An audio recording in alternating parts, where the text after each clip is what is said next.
my oldest daughter tried to have me committed so she could take the $1 million I'd just won in the lottery. She had a doctor on the phone, papers on the table, and a sweet voice that sounded like medicine. I almost signed. Almost. What happened after that changed the shape of our family and brought some people with badges to my front porch. But I'm getting ahead of myself. My name is Earl Johnson. I'm 70 years old, a widower, and I still make my coffee too strong. I live on a quiet street in Columbus, Ohio, where the mail comes late and the neighbors' wind chimes ring even when the air is still. That morning, I put on my old reading glasses, the ones my wife used to tease me about, and checked the numbers like I always do, not really expecting anything. One by one, they matched. I counted the zeros twice, then a third time. My hands shook and I had to sit down. I didn't scream. I didn't dance.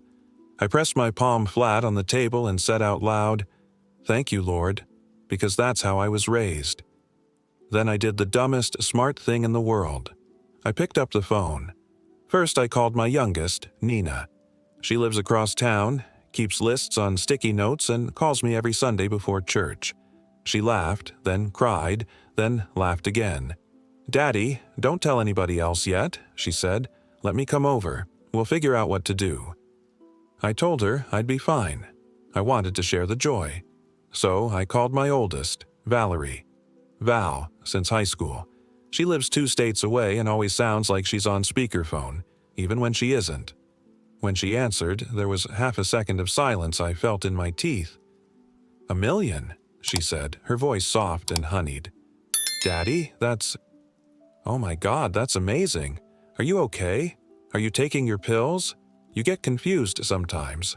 I'm worried about you." "I'm fine," I said. "Just excited." "Let me come help," she said. "I can be there tomorrow. We can organize everything." It was sweet. It was too sweet. Still, I said okay. She was my daughter, and I was happy. That day crawled. I made a sandwich and forgot to eat it. I opened the pantry twice and stood there staring, not sure what I wanted. When the sun went down, I turned on the porch light because I wanted the world to look warm from the street. I slept in my chair with the TV on low, my ticket tucked in a Bible my wife had underlined to pieces. Val arrived the next afternoon with a roller suitcase and a bag from an organic grocery store I can't pronounce. She kissed my cheek and looked around the house like a realtor. "We need to get you better lighting," she said, flipping a switch I've used for 20 years. "And a new pill organizer. Where are your meds?" "In the drawer," I said. She found the orange bottles, lined them up, and frowned like the labels had insulted her. "Daddy, you've been taking these wrong. This says morning with food." She set them into the little plastic box that says Mon to Wed. "You know you forget things. It's okay. I'm here." "I forget where I put my keys," I said. "Not my name." "Exactly," she said, smiling too fast. "We'll handle everything together." Before dinner, her phone rang. She glanced at the screen and put it on speaker. "Hi, doctor," she said. "I'm with my dad now." A man's voice filled my kitchen, smooth, heavy with sympathy. "Mr. Johnson, I'm Dr. Hale. Your daughter told me you've been having memory issues. Nothing to be ashamed of. With a little assessment, we can make sure you're safe." I watched Val's face. She wouldn't look at me. I said, "I don't need any doctor I've never met over the phone." "Of course," he said, calm as a lake. "We'll do it in person, standard 72-hour evaluation. Very routine. You'll be home before you miss a cup of coffee." "Who told you I drink coffee?" I asked. He chuckled like I'd made a good joke. "Everyone's a coffee lover these days." Val ended the call and touched my arm. "Daddy, please, just a little check. I've been so scared about you living alone." I wanted to say, "I've lived alone since your mother passed and I am still here." Instead, I said, "Let's eat." We ate roast chicken I didn't remember buying. Val did most of the talking. She asked if I'd told the neighbors, if my front door lock was still that old one, if I had any paperwork laying around, insurance, will, the title to the house. "It's just in case," she said. "If something happens, you want your wishes respected."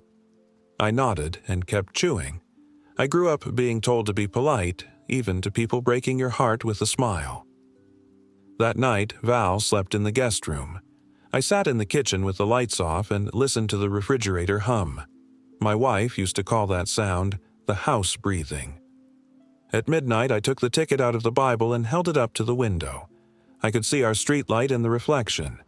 I put the ticket back, then I took my phone and opened the voice memo app because I wanted to remember the exact sound of my own voice when I said, "I am not crazy." The next morning, Val gave me a folder. "Daddy, these are just forms, simple ones, so I can help with bills and medical stuff while you're getting checked out. You can read them. I'll make eggs." I opened the folder. The first page said something about voluntary evaluation. The second page had the words "power of attorney" in bold. The third had lines for signatures and dates and an emergency contact I did not recognize. The print was small, as if it were shy of the light. "Val," I said, "why is your friend's name here?" "Who?" She leaned over my shoulder, then laughed too quickly. "Oh, that's just a template." "Who's Lance Cooper?" I asked. She straightened. "He's an old friend. He knows this stuff. He can keep things moving if—" "No," I said. She blinked. "No, to which part?" "To all of it." Her smile went flat. "Daddy, you're being stubborn. You mix up days. You leave the stove on." "I turned it off," I said. "You turned it back on." She stared at me then, like she was trying to see through the skin of my face. I folded the papers and slid them back into the folder. I was not shaking now. My hands were steady like when I used to fix the church door that always stuck in the summer. "I appreciate you coming," I said, "but I'm not signing anything today." She took a breath, then another, then nodded. Okay, Daddy, I'm just trying to help." She helped all day. She wiped my counters, threw away spices older than some of my socks, and made 3 calls I pretended not to hear. One to Dr. Hale, one to someone named Lance, and one where she didn't say a name at all. Just, "Yes, tomorrow morning," and "He won't fight it." At dusk, the doorbell rang. It was my neighbor, Mrs. Thompson, with a pie she makes whenever someone on the block has a baby or a loss. "Just because," she said. She looked at Val, then at me. "You all right, Mr. Johnson?" "Doing fine," I said. She squeezed my elbow with fingers that have held a lot of casseroles. "You look fine," she said, and she looked at Val like she meant to say more. After she left, Val said, "People are so nosy in this neighborhood." She put the pie on the counter and took the folder again. "Daddy, you should at least sign this page so I can pick up your prescriptions." "I can pick up my own prescriptions," I said. "I've been doing it for years." "Not always," she said. "You forget." "My name, my address, my birthday, and the name of the man who calls himself a doctor and has never met me," I said. "Those I remember." Something in her face closed. We didn't speak for a long minute. Then she smiled and asked if I wanted tea. When she went to bed, I took out my phone and called Nina. "Tell me everything," she said. "No hello, just breath and worry." I told her about the doctor on speaker, the folder, the friend named Lance, the way Val kept saying "we" when she meant me. "I knew it," Nina whispered. I could hear her writing something down. She always writes. "Daddy, listen. Last week I saw messages in the family group chat. Val asking Uncle Lance about being a trusted person on your accounts. I didn't say anything because I didn't want to start a war, but if she brought papers, she did." "Then I'm coming over," Nina said. "Don't sign. Not a sticky note, not a receipt." "I'm not signing," I said. "Good. And one more thing," she added, her voice changing like the air before a storm. "That doctor, I looked him up when Val mentioned him months ago. He does video consults and takes payments through some app. No office address on his website. It smells wrong." I sat there with the phone warm against my ear. In the hallway, a shadow moved. The old clock with my wife's handwriting taped inside the back. "Change batteries in March. I could hear it ticking, steady as my pulse. "Nina," I said, "come early. We're going to need to be smart." "I'm already in the car," she said. I ended the call and looked at the folder again. I could have thrown it away. I could have burned it in the sink. Instead, I put it back where Val had left it, right on the kitchen table under the bowl of apples, because sometimes you don't hide the problem. You invite it to show itself in daylight. The house was quiet. The wind chimes were loud for no reason at all. I washed my coffee mug and set it on the rack just so. I thought about my wife and the way she would tilt her head when she knew someone was telling her half a truth. Then I turned off the light and went to sit in my chair. I didn't sleep.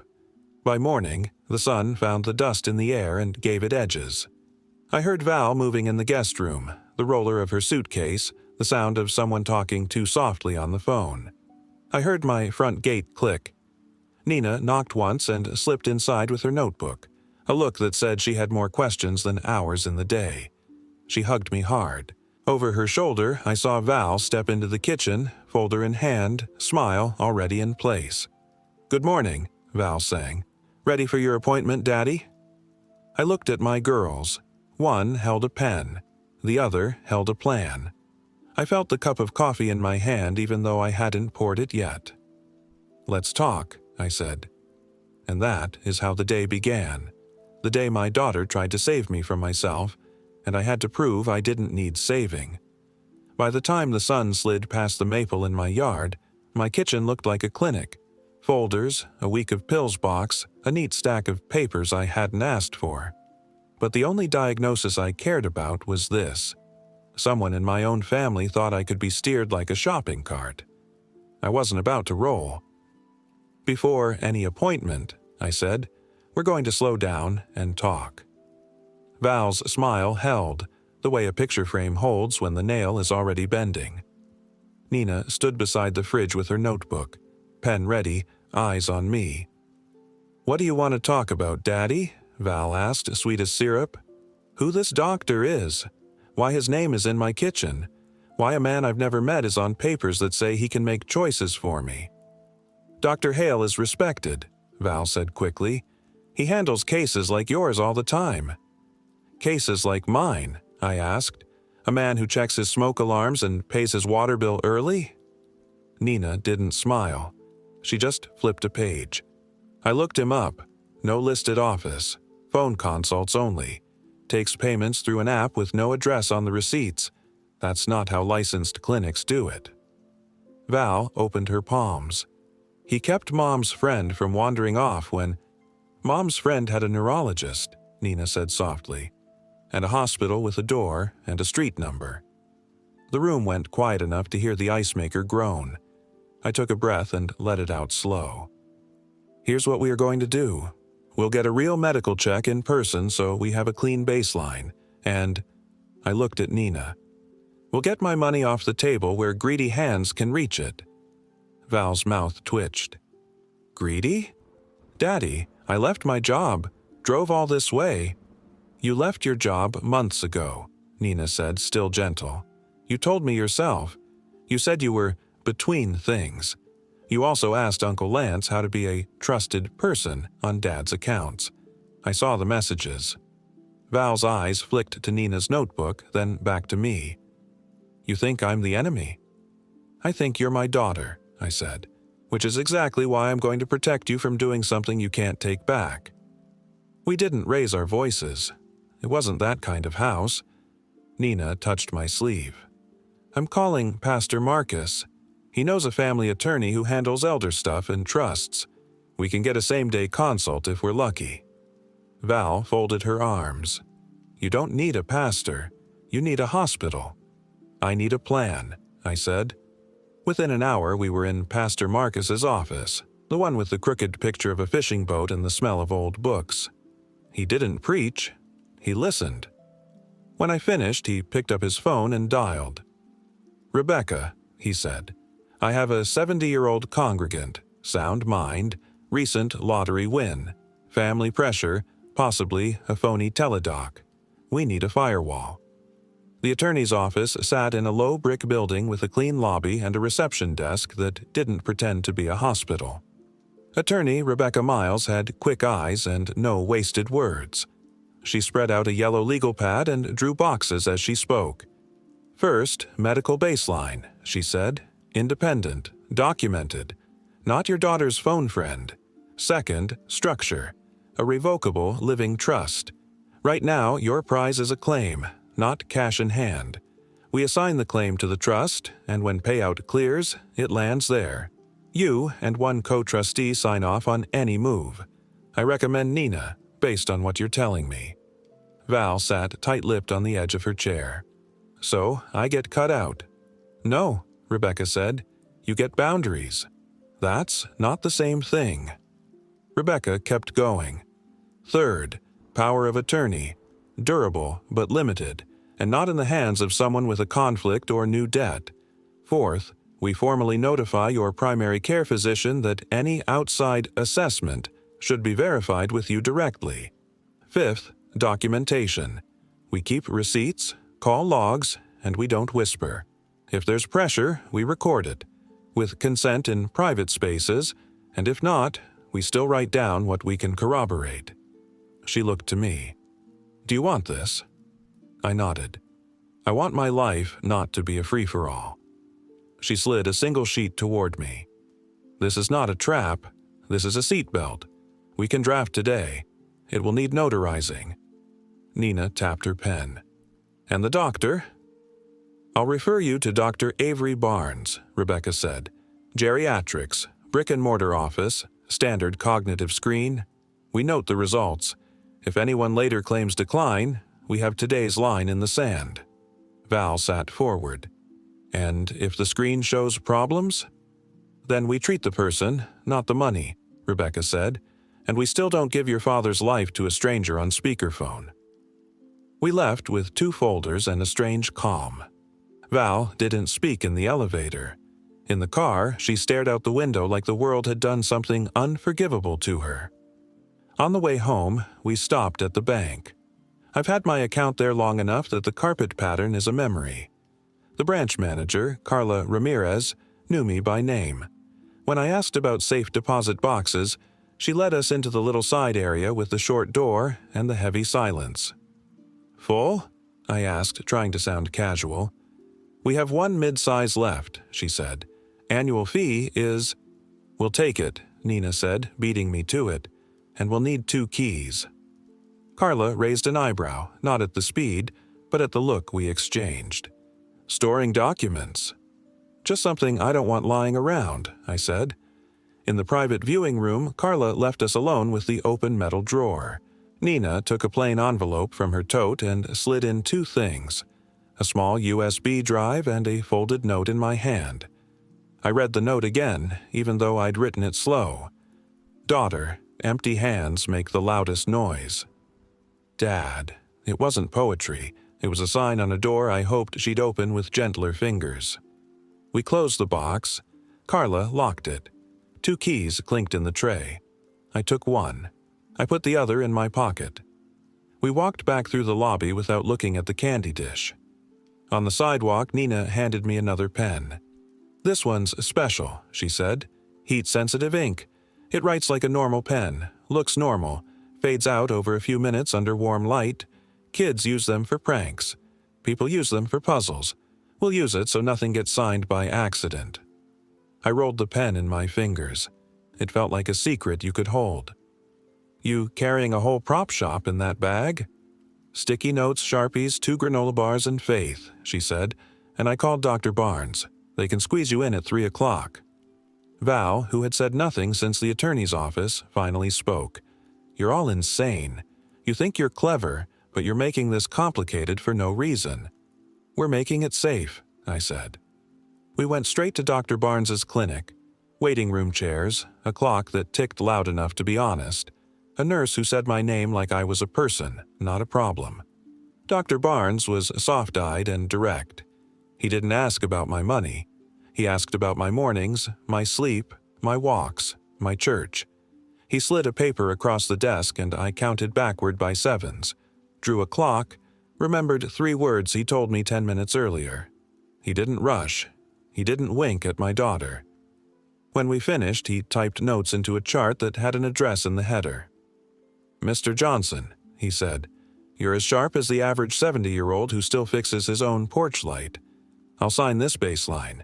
If anyone calls my office about you, I will call you, not your cousin, not a man from the internet." In the parking lot, the air felt better. Not lighter, better, like a shirt that finally fits at the shoulders. Back home, I put the trust draft and the doctor's baseline in a plain manila folder. I slid the folder into an old cast-iron pan in the oven, the one my wife used for cornbread. It wasn't Fort Knox, but nobody looking for money checks under yesterday's recipes. Val stood at the sink, scrubbing a plate with more force than the plate deserved. "So, what's the plan, Daddy? You doing all this just to embarrass me?" "I'm doing this so I don't wake up somewhere that locks from the outside," I said. She set the plate down. Water ran. She turned the handle too far, and the faucet squealed. "You think I'd do that to you?" "I think you're scared," I said. "And when people get scared, they grab. When they grab, they break." I dried my hands and walked to the kitchen table. The folder she'd given me earlier was there. Voluntary evaluation, power of attorney, everything stamped with urgency. I laid it flat and set a lamp over it. The bulb was warm. I uncapped Nina's pen. Val watched me, arms crossed, shoulders locked like a runner in the blocks. "I'll read," I said, "and if I sign anything, it'll be after I understand it." She exhaled hard, like maybe we'd finally come to the easy part. I took my time. I read the small type, line by line. Where it said, "Attorney in fact," I traced the words with my finger the way my wife taught Sunday school children to slow down. Where it said, "Evaluation," I looked for the words "voluntary" and "revocable." Where it said "emergency contact," I found the name again, Lance Cooper, and felt my jaw set. Val leaned in.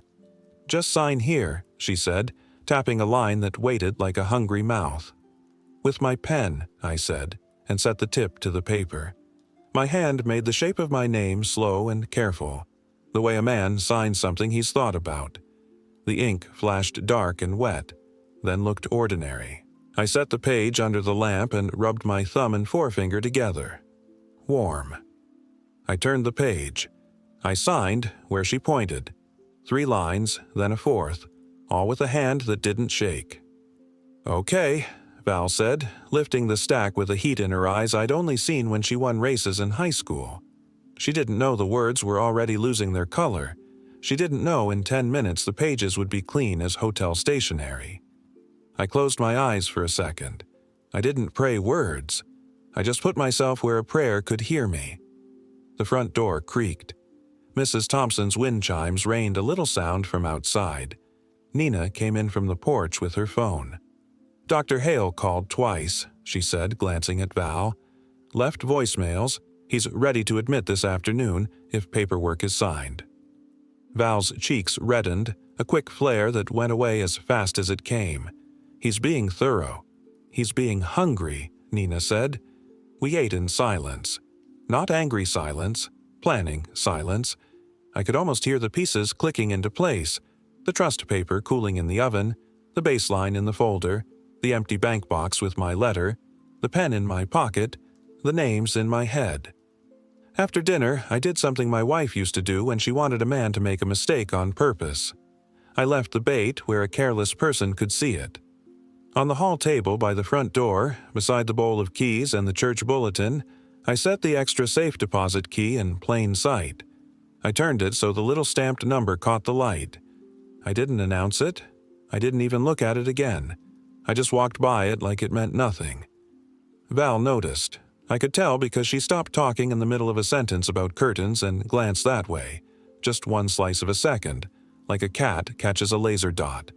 She didn't go for it then. She filed it away. Nina and I stepped onto the porch to check the porch light, which didn't need checking.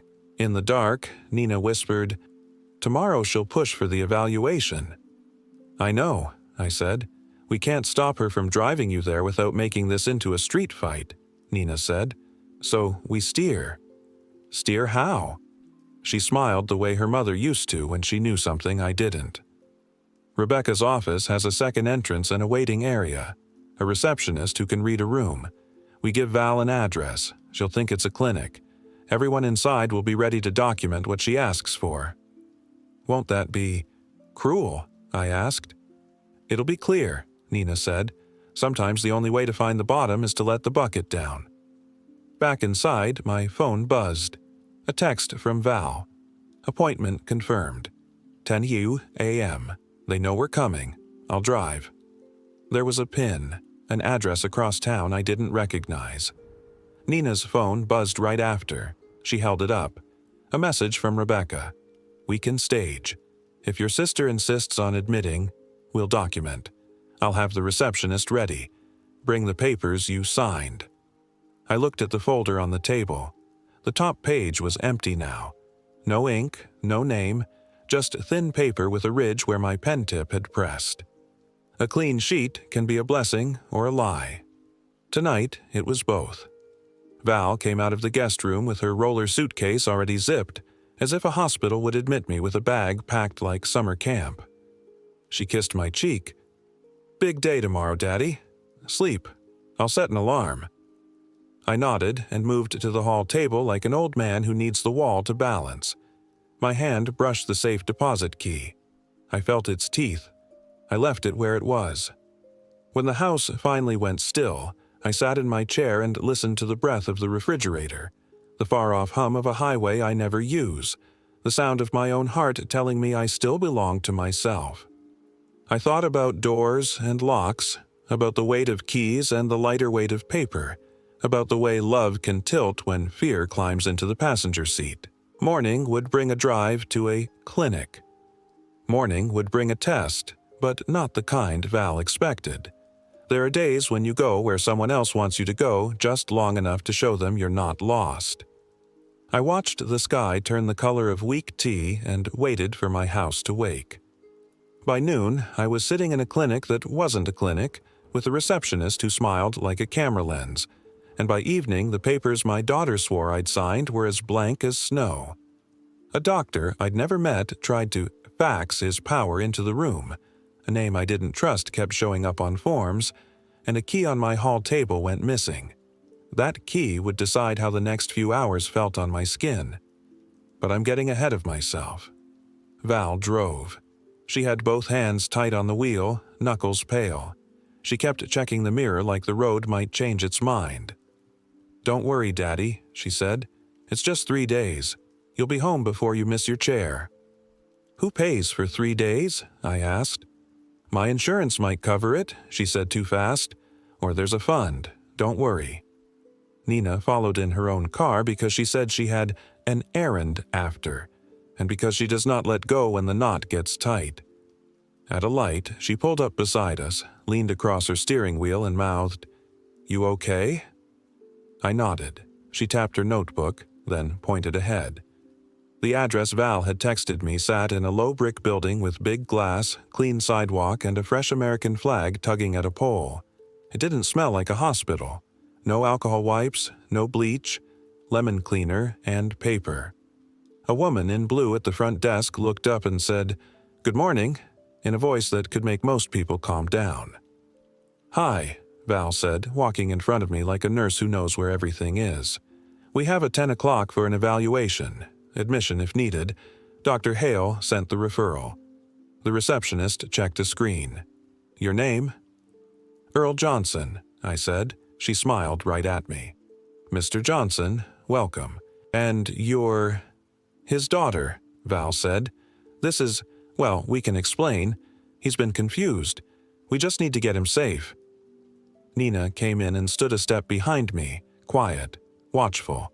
The receptionist printed a small stack and slid it across to me.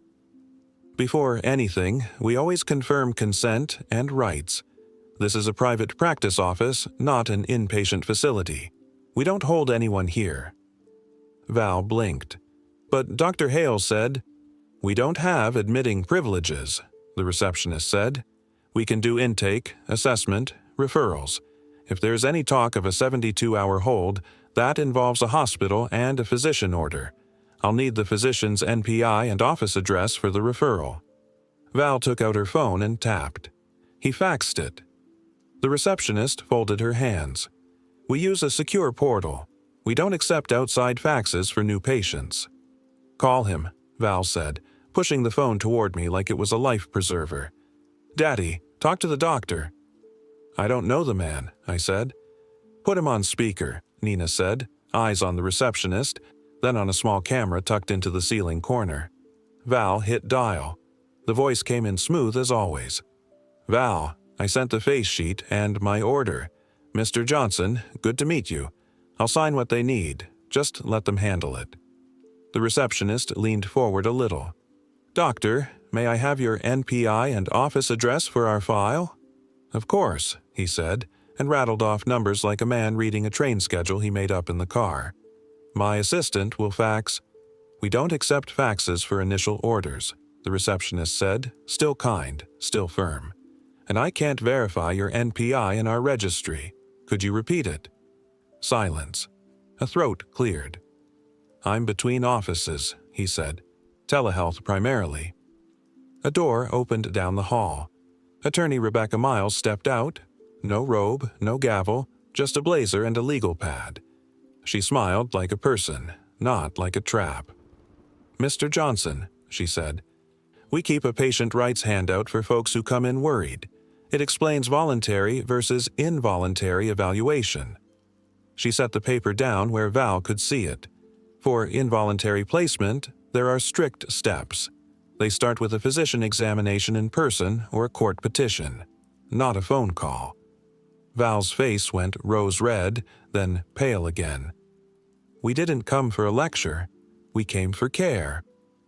"Care is what this piece of paper is about," Rebecca said. "It's also about not letting a phone voice put a stranger behind a locked door." I slid the folder Val had given me yesterday across the counter. "If you need my signature to even talk about anything, here are the pages I signed." Val lifted her chin. "See? He signed." The receptionist flipped the first page. Her eyebrows climbed, then smoothed. "These look unsigned," she said gently, turning the paper so the light hit it. Blank. Blank again. Every place I'd signed last night was white as a new plate. If you looked close, you could see the soft groove from my pen where ink should have been. But the dark was gone. Val's mouth opened, then closed. She shuffled the stack faster, as if speed could shake words loose from the fibers. "He signed. He was right here. He signed." "Then we must have the wrong set," I said, as if this could happen to any man dealing with too many papers. "Why don't we start from scratch, slowly?" Nina took out her phone. "For my notes," she said, tapping the screen in plain sight. "So I don't mix anything up." The receptionist nodded. "That's fine." Val looked like a person who hits the bottom step and expects one more.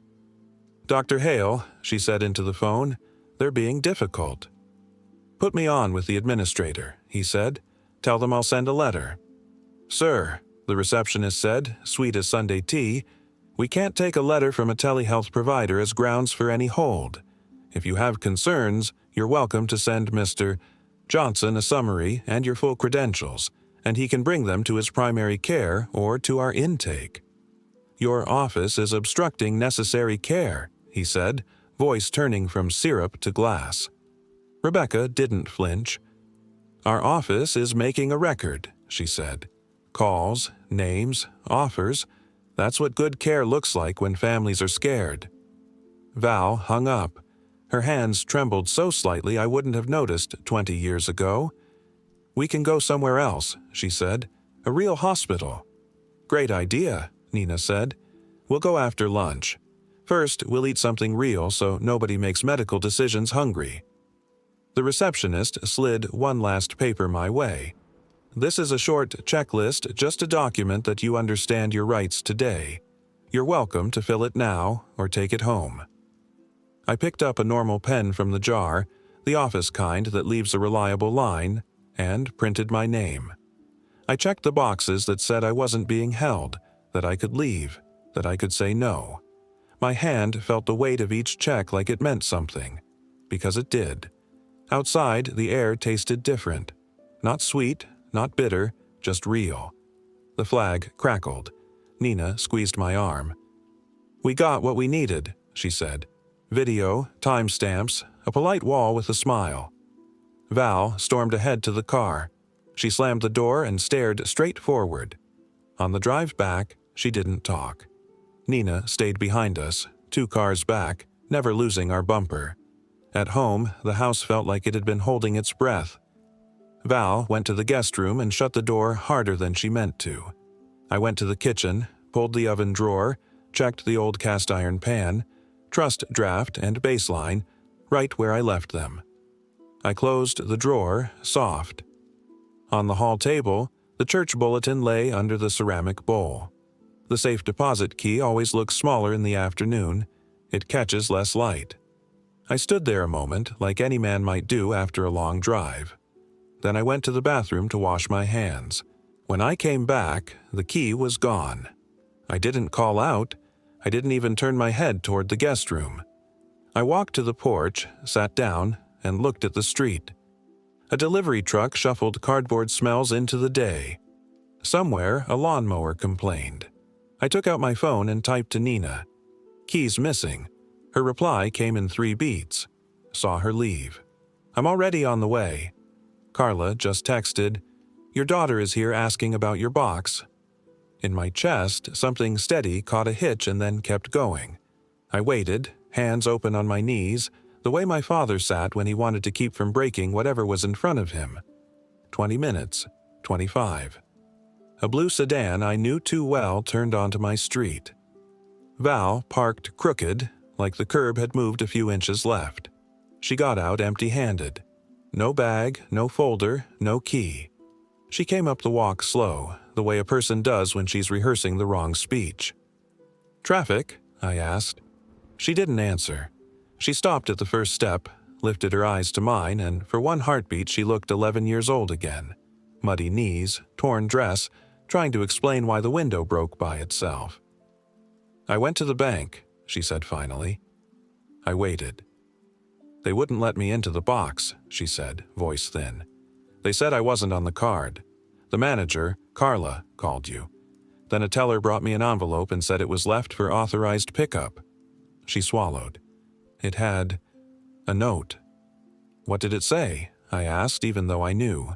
Words taste different when you have to say them out loud. She looked at the porch rail. It said, "Daughter, empty hands make the loudest noise. Dad." She tried to laugh, but it broke in the middle. There was a flash drive, too. Nina's car rolled to the curb. She didn't come up right away. She watched from the sidewalk, giving the moment room. "I wasn't trying to steal from you," Val said, so quiet the wind chimes almost covered it. "I was trying to keep you from being taken advantage of." "By who?" I asked. "The people who call themselves doctors? The men whose names show up where my signature should be? Or me?" Her mouth worked once, twice. "Lance said." I didn't let her finish. "Lance doesn't live here. Lance doesn't breathe in this house. Lance doesn't get to use words like care to push my life around." She blinked hard. Her hands twisted together like those last 2 Christmas lights you can't separate. "You think I'm a monster," she said. "I think you're afraid," I said. "And I think someone taught you that fear gets fed first." From the sidewalk, Nina spoke, gentle as if we were in church. "Val, Carla has the video from the lobby. The time you argued, the envelope, Dad's consent to release the note to you. If Lance told you there was a way to force anything today, he lied. He's been lying to you." Val looked back at Nina and then at me. Whatever was holding her shoulders up gave out. She sat on the step, put her face in her hands, and let herself be the age she really is. Grown, tired, cornered. My phone buzzed. A new text lit the screen. "This is Sergeant Jenkins. I received documentation from Attorney Miles about a possible attempted misuse of mental health procedures. I can swing by later to take a statement if you're available." I typed back, "We're home." Before I could hit send, a shadow cut the sun at the end of my walk. A man in a pressed shirt, sleeves rolled to his elbows, walked toward the porch like he owned the concrete. Square jaw, salesman smile, phone in his palm like a badge he made himself. "Earl," he called, spreading his arms as if we were old friends at a barbecue, not men on opposite sides of a door. "Heard there was some confusion at the bank. Let's straighten it out. I've got paperwork in the car." Val flinched. Nina's hand slid into her tote for the notebook. The wind chimes gave a single small sound. I stood up. My knees don't move fast anymore, but they still hold me. The man stopped at the bottom step and tilted his head, smile never touching his eyes. "Name's Lance," he said, as if the house didn't already know. He looked past me toward the table by the door, as if a key might still be there. He looked at Val like a coach looks at a player who just missed a shot. Then he looked right at me. "Let's be reasonable," he said. "Just sign one thing." By sundown, there would be a police report on my table using the word exploitation, a caseworker's card under my salt shaker, and a temporary order from a judge that said who could and could not touch my life. But first, there was a man on my steps telling me to sign just one thing. He held a clipboard the way some people hold a leash. "It's simple, Earl," he said. "Temporary authority. Lets me pay your bills while you rest. You've had a scare. We all want what's best." "What you want and what's best aren't twins," I said. "They just dress alike." Nina moved closer, not loud, just present. Val sat on the step behind me, hands locked together, eyes on the concrete. The wind chimes gave a small warning like a jar lid snapping shut. "Where's the doctor now?" I asked. Lance smiled like a billboard. "Standing by. He can send whatever we need. Admissions are backed up today. Gotta move quick." "Good," I said. "Then you won't mind doing one thing first." I turned and opened my door wider. "Come stand in the kitchen where it's cool. I've got some papers for you to see." He hesitated, then followed me in, shoes too clean for my floor. The kitchen smelled like lemon cleaner from last night and something older. Cast iron, coffee, the life that sticks to a house even after you sweep. Nina took out her phone and set it face down on the table. The little red light by the camera winked. She didn't hide it. She didn't need to. Val came to the doorway but didn't cross it, as if the tile were hot. I slid the folder across the table, the one Val had pushed at me the day before. "My daughter said I signed these," I said. "Would you do me a kindness and read what you see?" Lance flipped the first page. Nothing. The second. Nothing. His mouth made the shape of a word and didn't find one to fit. He rubbed his thumb over the signature line like he could heat a name out of the fibers. "Huh," he said finally. "Must be the wrong set." "Or the right one," I said, "because the only thing I sign in this house is what I understand." He recovered fast. Men like him keep spare words in their pockets. "We're all on the same team," he said. "You need help. Your oldest called me because she cares. You're being taken advantage of." "By who?" Nina asked. "The bank manager who refused to let a non-authorized person into a box, the attorney who explained consent, the doctor with an office and a door, or the man on my father's porch with a clipboard and no shame?" Lance didn't look at her. He looked at Val. "You brought me here to solve this," he said, the smile slipping a half-inch. "Don't let your sister turn it into a circus." Val flinched like he'd reached out and pinched her without moving a hand. My phone buzzed on the table. A text from an unknown number lit up. "This is Sergeant Tom Jenkins. I'm nearby if you're ready for me to stop by." I typed, "Yes, doors open," and slid the phone back where it had been. "Here's what's going to happen," I said, steady. "We're going to make a record. Names, times, what was said. We're going to keep the heat low and the light high. If anyone in this room believes I'm unsafe, they can say so now. If anyone believes I signed anything, show it." Lance's smile came back like a mask pulled tight. "You want to play court?" Fine, start with this. He pulled a single-page form from his clipboard. This is a limited power for me to act on your behalf for medical transport only, not finances. He slid a pen toward me. It was heavy, expensive, the kind of pen people buy to cheat at poker just by holding it. Before I sign anything, I said, I want the doctor on speaker, and I want his full name, NPI, and office address said out loud, and I want your driver's license, Lance. I'm old, not blind. He exhaled through his nose and took out his wallet. You don't trust me? I don't trust what I can't write down, I said. Nina took a photo of his license on the table with the phone still face down, just a tap of her finger. When he dialed the doctor, she hit another button. A tone sounded, one of those polite beeps that means recording in some states. He either didn't hear it or pretended he didn't. Doctor, Lance said, we're with the patient. He's being difficult. We need your order confirmed. The voice came smooth, same as ever. Mr. Johnson, this is Dr. Hale.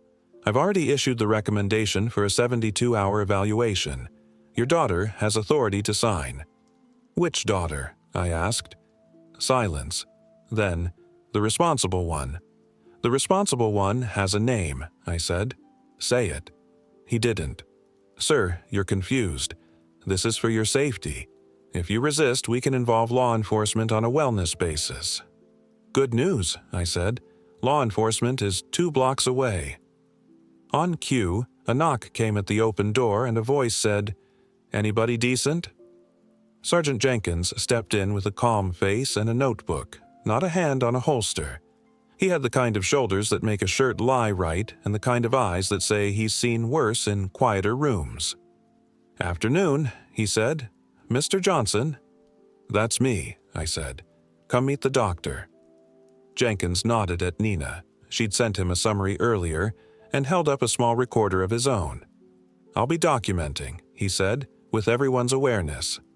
Doctor, Lance said into the phone, officers here, please explain the necessity. The officer pulled out a simple card. Doctor, this is Sergeant Jenkins with the city police. For my report, could you provide your full name, office address, and state license number? The line crackled. I'm in telehealth. Licenses don't... They do, Jenkins said, not unkind. I can hold while you look it up. A click, a dial tone. He'd hung up. Jenkins wrote one neat line in his notebook and set the card on my table. We'll follow up on that number. Another knock at the door. A woman stepped in with a canvas bag and a badge on a lanyard. Denise Walker, Adult Protective Services, she said. Pastor Marcus called in a wellness concern earlier, and an attorney followed up. Thought I'd stop while Sergeant's here. She sat at the table like it was her mother's kitchen and poured herself a little cup from my coffee pot with a, "May I?" look that didn't really need an answer. Mr. Johnson, she said, I'm here to make sure you're safe and not being pressured. I'll ask you a few things directly. I'll ask your daughters a few things. And I'll ask our visitor a few things too. She started with me. The questions were simple. Name, birth date, address, what day it was, who the president was, when I last changed the batteries in my smoke alarm, where I kept my spare key, whether I felt threatened in my house. I answered. She nodded. She didn't rush. She turned to Val. Have you asked your father to sign any medical forms in the last 48 hours? Val looked at the folder on the table, the blank pages that weren't supposed to be blank. Yes, she said finally. I thought he needed help. Did you involve anyone outside the family to pressure him? Denise asked. Val's eyes fell to the tile. I called a doctor. He's a friend. Friend with a license? Jenkins asked, still writing. Val didn't answer. The wind chimes offered a little mercy sound and then stopped. Denise turned to Lance. Your relationship to Mr. Johnson? Close family friend, he said smoothly. Here to help. This is getting blown out of proportion. Do you have any financial interest in Mr. Johnson's affairs? She asked. Absolutely not, he said too fast. I'm just trying to prevent a disaster. Any outstanding debts with any member of this family? Jenkins added, eyes on the paper, voice like rain on a porch. Soft, steady, soaking in. Lance smiled, but his eyes had the tightness of a man holding a door against a storm. "Officer, I don't see how that's relevant." "It is when people show up with clipboards," Jenkins said, and looked to Nina. "Miss Johnson, do you have records of calls, messages, names?" Nina, bless that girl, slid her neat stack forward like a waitress setting down a plate. Times, numbers, voicemails from the doctor, the bank manager's statement that someone tried to access a safe deposit box without authorization, and the video we took at the intake this morning, where the forms were blank. Jenkins glanced toward the device Nina had face down. He nodded once. "Denise, you good to view and log with me?" Denise pulled out a small tablet. "Let's make copies, mark the date, and get Mr. Johnson's consent right here." She handed me a simple release. Not 10 pages. 1. Words I could read without squinting. While we worked, Lance tried a different door. He folded his arms and leaned toward Val, speaking quietly, forgetting we could all hear. "This is going nowhere. He's going to hurt himself. He's going to lose everything. When that happens, guess who gets blamed for not acting?" Val's face crumpled, then hardened. She looked at me and then at Nina. Something shifted behind her eyes like a heavy drawer pushed back into its track. "Lance," she said, voice small but pointed. "Stop." He stared at her as if she'd thrown water in his face. Denise set down her pen. "Mr. Cooper," she said, calm as a clock, "I'm going to be clear. Pressuring a 70-year-old to sign away rights under threat or false urgency can be considered exploitation. Today, at this table, Mr. Johnson has demonstrated capacity. He has a baseline note from a treating physician. He has a plan. You are not his agent." Jenkins clicked his pen closed. "And since there's been an attempt to use a questionable medical referral and to access a bank box, I'll be recommending a temporary protective measure. It's not a criminal charge today. It's a boundary with teeth." Nina texted in real time. 10 minutes later, Attorney Rebecca called on speaker. "I can file for an emergency order this afternoon," she said. "It will limit contact to supervised settings and block any financial actions on behalf of Mr. Johnson without his co-trustees' written consent. Judge Whitaker is hearing ex parte petitions until 4. "Do it," I said. Val's mouth opened, then closed. Tears stood in her eyes but didn't fall. "I didn't mean," she started. "I know," I said, "but not meaning isn't a seatbelt." While Denise finished her notes and Jenkins stacked his pages, my front door did a small, careful thing it hadn't done in a while. It felt like it belonged to me. The afternoon light coming through the blinds put lines on the table. The lemon smell had faded. Coffee and paper and ink took over. Jenkins looked at Lance. "You're free to leave," he said. "But before you do, I'd like you to hear something." He turned to Nina. "Play the voicemail." She hit the screen. Dr. Hale's voice filled the kitchen again. "He won't sign? Then take him in on a wellness. Say he's a danger to himself. Say he left the stove on." Jenkins stopped the recording. He didn't look satisfied. He looked tired. "Mr. Cooper," he said, "if that man calls you again, tell him law enforcement has the number. If he contacts Mr. Johnson, that call will be logged. If either of you tries to force an evaluation under false pretenses, this becomes more than a report." Lance's jaw worked. He nodded once, sharp, and walked out. On the porch, he paused like he wanted to turn and say one more winning line. He didn't find one. The wind chimes did the talking for him. An hour later, we sat in a small courtroom with bad air conditioning and a clock that ran 5 minutes slow. Rebecca stood with her legal pad and spoke in clean lines. Baseline exam, bank incident, telehealth caller with no verifiable office, pressure to sign, adult protective services visit, police report. Judge Whitaker listened, hands folded, not impatient, not friendly, just a man who had seen too many families try to use words like care to hide power. "Mr. Johnson," he said, "do you want this order?" "Yes, Your Honor," I said. My voice sounded older than in my own head, but not weak. He nodded. "Temporary protective order granted. Contact by Ms. Valerie Johnson is limited to scheduled times with a third party present. No financial actions may be taken on behalf of Mr. Johnson without written consent of both co-trustees of his trust. Mr. Cooper is barred from contacting Mr. Johnson about medical or financial matters. The telehealth provider referenced will be forwarded to the appropriate board for review. Return in 14 days for review." His gavel was a small sound. Big enough. Outside the courthouse, the sky had the color it gets before summer storms. Thick, waiting. Rebecca handed me copies in a manila envelope. "Put these where you keep the good things," she said. "If anyone comes to your door with a clipboard, you have paper thicker than theirs." Denise shook my hand like a daughter would, two-handed, warm. "You call if anything smells wrong," she said, "even if it's just a text that makes your stomach drop." Jenkins tipped his head. "We'll be in touch about the doctor. And Mr. Cooper?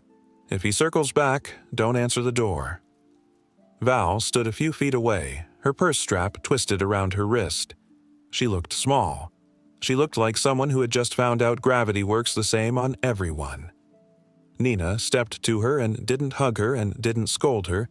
She just said, "Come eat with us." Val shook her head. "Not tonight," she said. "I need to think." "Good," I said. "Thinking is free." We drove home quiet. On my porch, the wind had turned. The flag down the block clapped once, then rested. Inside, I put the court papers under the salt shaker the way my wife used to hide cash from the kids, right where nobody looks because it's too plain. We ate eggs and toast because big days need simple food. We didn't talk about money.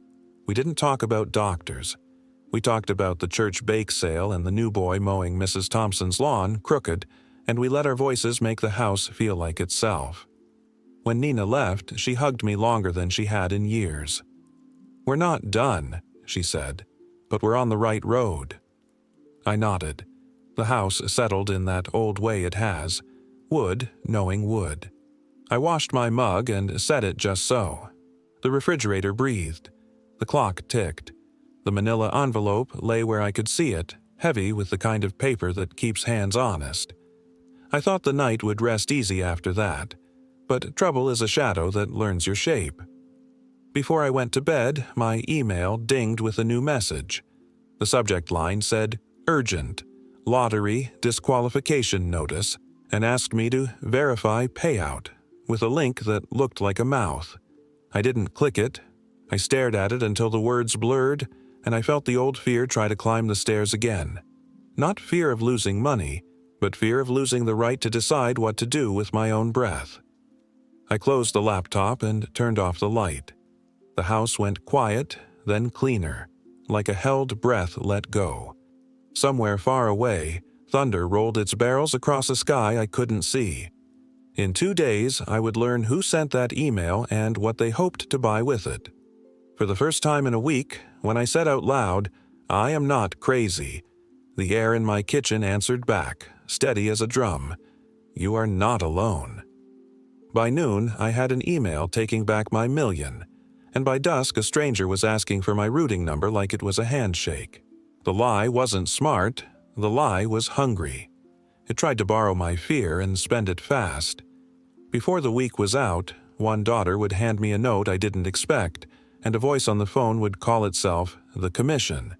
But I'm getting ahead of myself. The subject line said, "Urgent, lottery disqualification notice," and wanted me to verify payout by clicking a link that looked like a mouth ready to bite. I didn't click. I called Nina. She arrived with her hair in a knot and that notebook she keeps like a second brain. We read the email out loud like it might confess if we gave it the chance. No address in the footer, no real phone number, just a link with too many dashes and a deadline in bold that sounded like a threat. "Whoever wrote this doesn't know how government writes," Nina said. "Real offices use street numbers and boring words." I forwarded the message to Rebecca. 5 minutes later, she called from her desk, papers shuffling, voice steady. "Do not click. Do not reply. We'll verify through the real office using a number we look up ourselves. Meanwhile, forward that to their fraud team. And print it. Scammers hate paper." I like instructions I can touch. So we printed. The house smelled like warm ink and toast crumbs. "Let's do more than ignore it," Nina said, tapping her pen against the table. "Let's mark it." "Mark it how?" "We'll answer, but not from your real email," she said. "I'll make a clean address, and we'll send them a document that looks official but isn't. Our own verification form. We'll hide something inside that tells us if it gets opened and by whom. A phrase we'll recognize. A phone number that rings a phone only we have." "You know how to do all that?" I asked. She smiled small. "Sticky notes, Sharpies, granola bars, faith, and a little tech." We made tea. Nina sat at my computer and made a new address with your name in it and then some letters, an address no one else had. She created a plain-looking PDF titled Payout Verification Correction, with lines and boxes that looked boring on purpose. In one corner, in small print, she wrote a sentence only we would notice. Preferred confirmation code, blue bicycle. In the contact field, she put a number to a small prepaid phone she pulled from the bottom of her tote, the kind with a battery that lasts a week and a ring that sounds like an old alarm clock. She put that phone on the table between us like bait on clean water. Then we wrote 3 lines that tasted like confidence. "Hello. Please attach your corrected verification form as a PDF and call me at the number below. I will not click links. EJ." "Short is strong," Nina said, and hit send from the decoy account. For an hour, nothing happened. The tea went cold, and we both stared at the phone like teenagers. I watered the fern my wife loved and always forgot. The fern looked the same after, proud and not grateful. At 2:11 p.m., the phone rang. Not my phone, the little one. The ring startled the cat next door, made me jump too. Nina nodded at me. I answered. "Hello?" A man with a coat of politeness over his words said, "Mr. Johnson, this is Ethan Brandt with the State Lottery Commission. We need to correct your payout file, nothing to worry about." He sounded like he'd practiced nothing to worry about in a mirror. "What exactly is wrong?" I asked. "Just a routine disqualification flag," he said, as if such a thing was a normal cloud in a summer sky. "We'll need your routing number and Social Security to finalize the review." "Review of what?" I asked. "Eligibility," he said. "It'll take 10 minutes. We're closing the file at 5. "I don't give numbers over the phone," I said, feeling my jaw line up. "You can send a courier to my attorney's office and we'll talk there. Her name is Rebecca Miles." He paused one breath too long. "We can't go to private offices." "Then we can't go at all," I said. "We can send an associate," he tried. "Trusted. He can verify documents on site." "What's his name?" I asked. He didn't say Ethan. He said, "Lance." Nina was already writing Lance Indicator Ethan's associate in block letters. "Send your associate to the South Point Diner at 4, I said, surprising even myself. "We'll bring the documents. We'll sit in the booth by the window and order pie. We'll only hand anything across the table if we can read your credentials with our eyes and write down where you work with our hands." "I'm not sure that—" "Then we're done," I said, and hung up. My hand shook after, just once, like thunder far away. Nina exhaled. "You okay?" "I don't like mixing pie with liars," I said, "but I like liars less." "Call Jenkins," she said. I texted Sergeant Jenkins the time and place and wrote possible financial exploitation attempt. Meeting requested. Plainclothes okay? He texted back one word. Copy. Then another. Don't go early. We were still sitting there when we heard my front gate click. Not the big swing sound of a stranger. The soft, quick sound of a key being turned into a habit. Val stood in the doorway with her purse clutched like it might jump. No eyeliner, no edges, just my daughter with her face bare. "I need to talk," she said. "Just me. Please." Nina looked at me. I nodded. She set her notebook on the counter and left it open. Val sat without being asked. That was new. She took a folded check from her purse and slid it across the table toward Nina. "It's not what I owe," she said, "but it's a start. For the guitar I took from you in high school and sold when I swore I didn't." Nina's mouth opened, closed. That old story dropped between them like a stone that finally found a bottom. "I did go to the bank," Val said, eyes on the table. "I did try to get in the box. When the teller gave me that envelope, I thought it would be keys or cash or papers I could use. It was your note, Daddy. I read it in the car. I didn't cry. I wanted to. I couldn't." "You're crying now," I said, and she touched her cheek like she didn't believe it. "Lance has been on me for months," she said. "He says he can fix my debt if I get control of Dad's chaos. He told me about that doctor, said wellness checks were a tool. He told me to leave the safe deposit key somewhere I could stumble on it. He says if I don't help, he'll go to people I owe and make sure I get the hard kind of reminders." "Did you send him that email?" Nina asked. Her voice was not a whip. It was a blanket laid flat. "He sent it to me," Val said. "Said forward to Dad, make it look natural. I didn't, not the first one. Then last night he said the clock was ticking and I was failing, the only people who ever help you." She handed me her phone. "Read." "I don't like reading my children's messages. It feels like borrowing a coat that doesn't fit. But I read enough. Lance, push the eval. Lance, he signs today or I'm done saving you. Lance, if he still won't, we take him in on safety grounds. Doc knows what to say. A different number, commission notice, verify payout. A smiley face where no smile should be." "I'm sorry," she said. The words came out like something heavy that breaks free and rolls. I was wrong. Not confused, not trying to help. Wrong. I put my hand on the table near hers. Not touching. Close. "Thank you." "I can help fix it," she said, straightening a little. "You set a trap, didn't you? With the email, with the meeting. Let me help." "You can help by telling the truth," Nina said. "All of it. Then letting Dad choose who's in the room." Val nodded. "Okay." I called Rebecca and told her about the call, the diner, the name Ethan, and the part where associate meant Lance. She didn't gasp. Lawyers don't gasp. She said, "We'll inform the diner manager and the police liaison. Nothing dramatic, just eyes. Bring copies only, nothing original. If he touches a page, let him. We'll dust it later with a camera, not a brush." "Do we bring the trust draft?" I asked. "Bring a decoy front page with the wrong date," she said, "and bring the court order.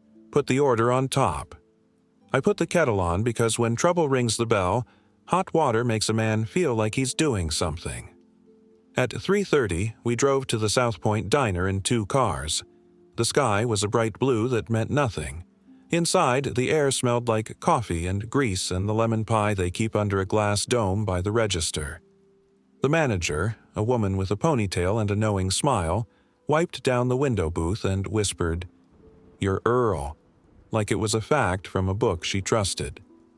I nodded. She nodded back. Nina sat next to me. Val sat across, hands in her lap. She looked at the big clock by the kitchen door like she owed it an apology. I ordered coffee I didn't need. The mug was thick and chipped. It felt good in my hand. At 3:58 p.m., the bell over the door chimed. Lance stepped in wearing a shirt a little too crisp for a place with pie under glass. He scanned the room like he was the kind of man who gets recognized. 2 booths back, a couple in plain clothes studied a menu too long. I recognized the way Sergeant Jenkins doesn't look directly at you.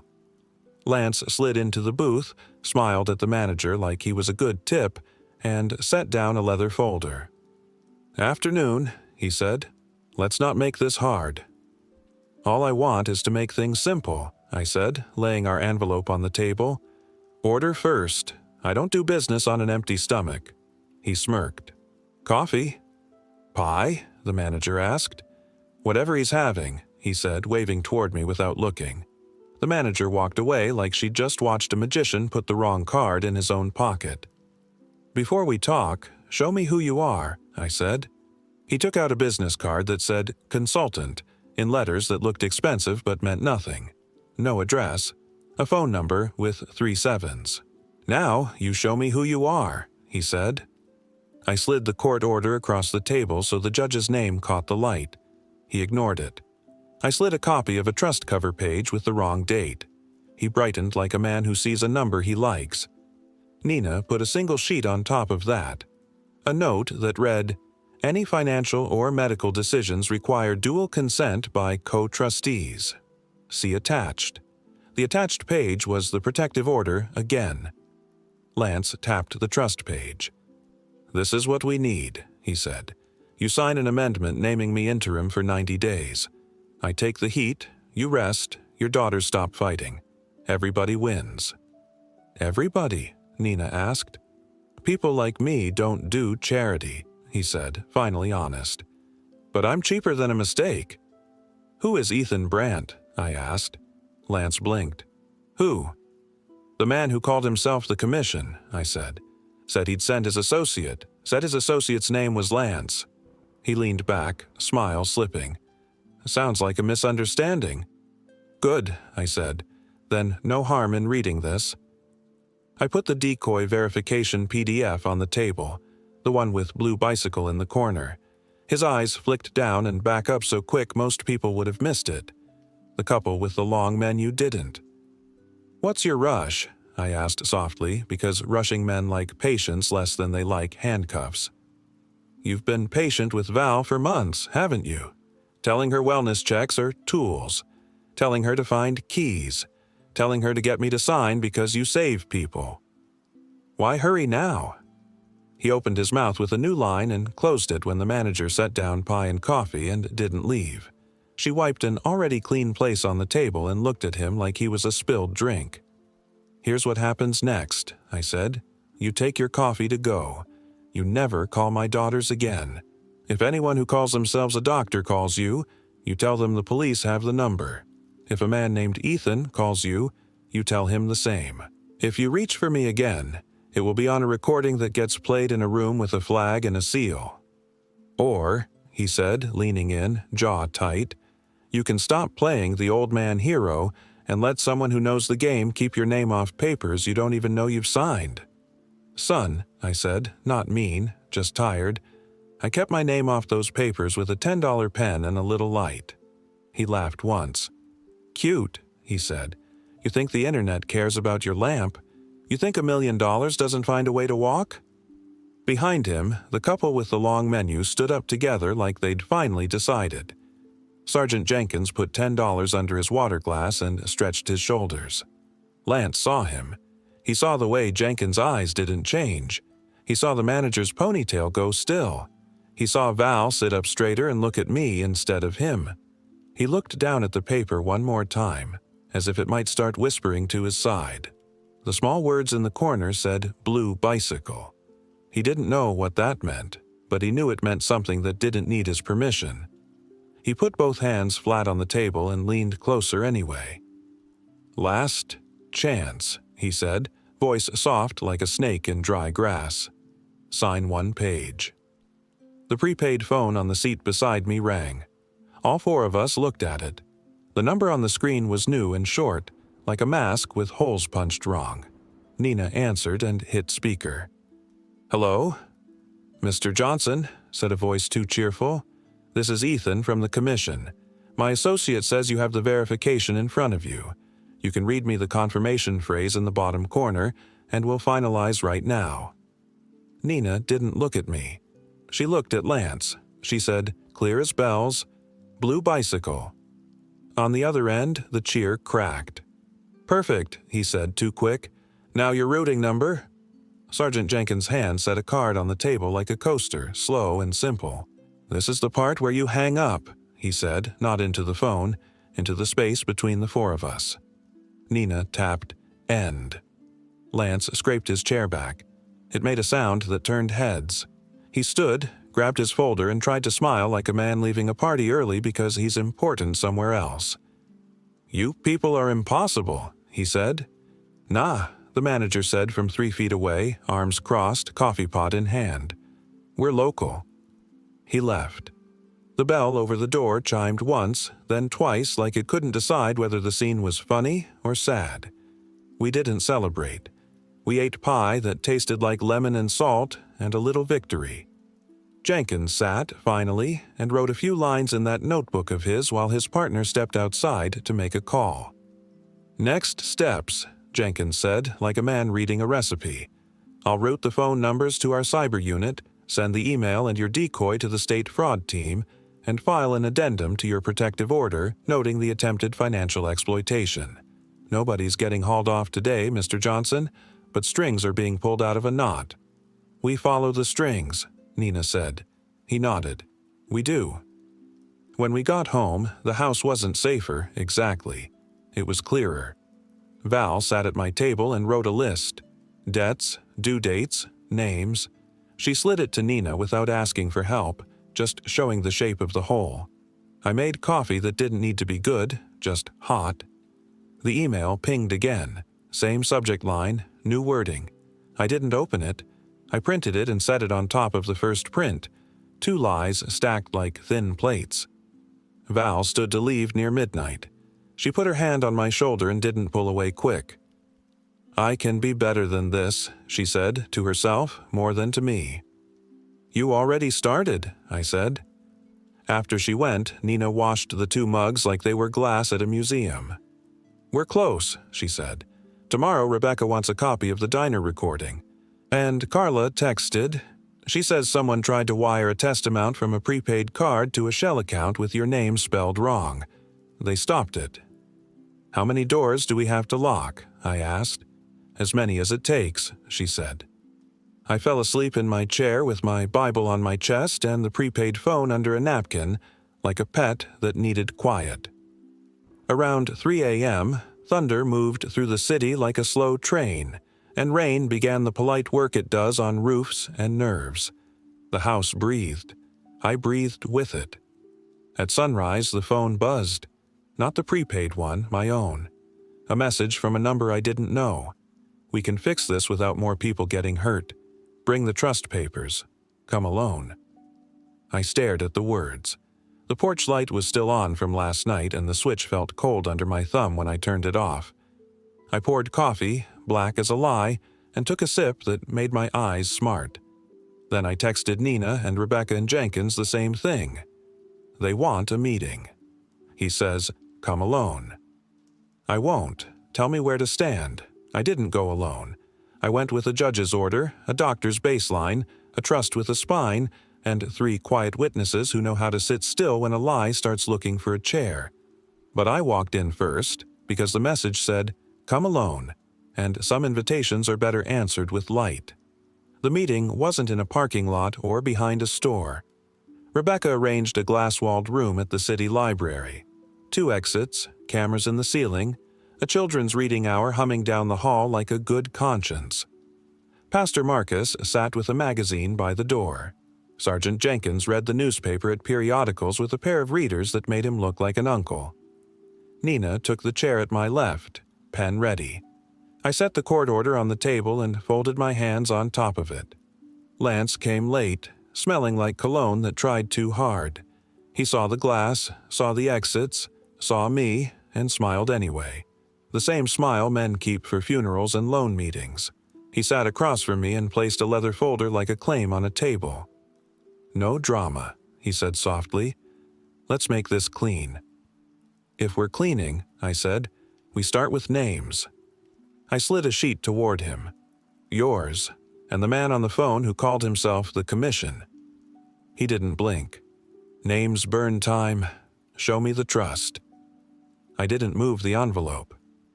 "You brought me here to fix something without anyone getting hurt. Start with the truth." His jaw ticked. He leaned forward. "Fine. Ethan handles intake for partners. He does outreach, scripts calls, screens situations. He's not the commission. He's how we make things smooth." "So he's a crook," Nina said, calm. He shrugged like the word bored him. "He's efficient." The prepaid phone on the table rang then. Our bait, our bell. Nina tapped speaker. "Mr. Johnson," chirped Ethan's cheer. "Ready to finalize? Read me the phrase in the bottom corner." "Blue bicycle," Nina said, looking Lance in the eye as she said it. There was a little dead air, just enough to show teeth. Then Ethan rushed on. "Perfect. Now your routing number." "Ethan," I said, slow as oak, "the police have your number. The state fraud team has your emails. And the next phrase you hear will be case number, not confirmation." He hung up. People who sell fear never like the color of their own. Lance slid his folder open an inch. "I can still make this painless," he said, voice dropping. "You sign an interim amendment. I take temporary control. I keep the wolves off your porch. In 90 days, if you don't like how I did, you fire me." "You're not hired," I said, "and the porch is fine." He laughed once, a bark with no dog in it. "You really think a piece of paper stops 5 calls and a wire?" "I think the right paper in the right hand stops the right people," I said, and nodded toward the periodicals where a man with readers folded his newspaper in half. Jenkins stood and walked over like a neighbor. He set his card down on the table as if it were a coaster. "Afternoon again," he said. "I'm recording. Mr. Cooper, for the file. Do you have any professional license, certification, or fiduciary bond that allows you to offer what you're offering?" Lance stared back. "I have experience." "Do you have a license?" Jenkins repeated. "No." "And do you know the man who just called this table?" Silence is a kind of answer when the room has glass. Jenkins nodded. "Here's what's going to happen. Mr. Johnson will not sign anything today. The cyber unit already has the fake commission email and the burner numbers. Adult Protective Services has documented pressure to sign and attempts to misuse mental health procedures. If you contact this family again about medical or financial matters, I'll attach this recording to a petition with teeth." Lance's smile died at the edges. "This is a shakedown the other way," he said. "You're ganging up on me, on her." He tilted his head toward the door behind me. Val stood there, smaller than the noise she'd been living in. No makeup, no armor, just my child with her hands empty and open. She came to the table and sat. She didn't look at Lance. "I gave a statement," she said, so quietly the hum of the children's room almost hid it. "To APS, to Sergeant Jenkins. I told them about the doctor and the messages and the bank. I'm done being afraid on credit." Lance's eyes flashed. Hurt pride, not hurt heart. He gathered his folder and rose. "You think you won," he said to me, to his reflection in the glass, to anyone who'd still listen. "Money moves. It finds a door." "It does," I said. "It just won't be this one." He left. The automatic door breathed him into the sticky afternoon and closed behind him with the neat little hush of a room reclaiming itself. We didn't clap. The library isn't for clapping. Jenkins made 2 calls in the hallway. Pastor Marcus closed his magazine and smiled a tired, grateful smile. Rebecca stepped in with her legal pad and a nod I wanted to put in my pocket. We signed nothing, because we needed nothing new signed. We just kept what we already had, a baseline, a boundary, a plan. What came next wasn't TV. There were no handcuffs and no dramatic speeches on courthouse steps. There were emails forwarded to fraud teams with case numbers attached. There was a letter from the medical board asking for anything we had on a man who called himself Dr. Hale. There was a ping from Carla at the bank. An attempted micro-deposit to a shell with my last name misspelled had been stopped. An internal alert had been filed. There was a notice on my doorbell app 2 nights later that a man in a hat had paused on my porch and then left without pressing the button. There was a quiet follow-up from Jenkins. "Under review, stay boring." I can do boring. Boring keeps bones unbroken. And there was us. Valerie met with Denise from APS and Rebecca in a little conference room that smelled like bad coffee and good choices. She signed a voluntary agreement. No financial asks, no paperwork talk, all visits scheduled and in the open. She called her bank and froze a card, then another, then blocked 3 numbers with area codes that used to make her stomach drop. She started a plan with a credit counselor who doesn't promise magic. She texted me a picture of her phone after. 3 fewer names, 1 more breathing space. On Thursday, we sat with Pastor Marcus in the fellowship hall where they serve chicken on the second Sunday. Val talked more than I did. She didn't explain. She confessed. She said the word wrong like it was a stair she could stand on, not a trap. Nina listened with her chin in her hand, and when it was right, she nodded.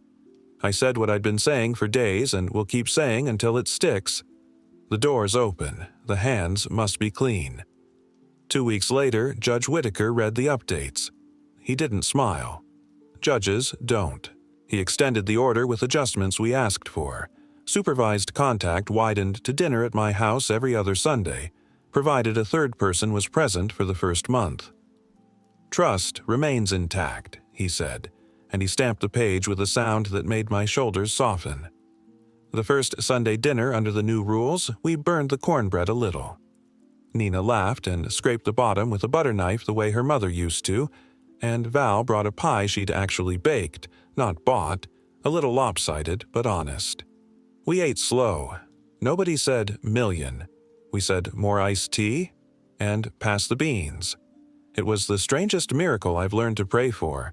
A normal meal in a house that remembered how to be a house. Do I trust like I did last year?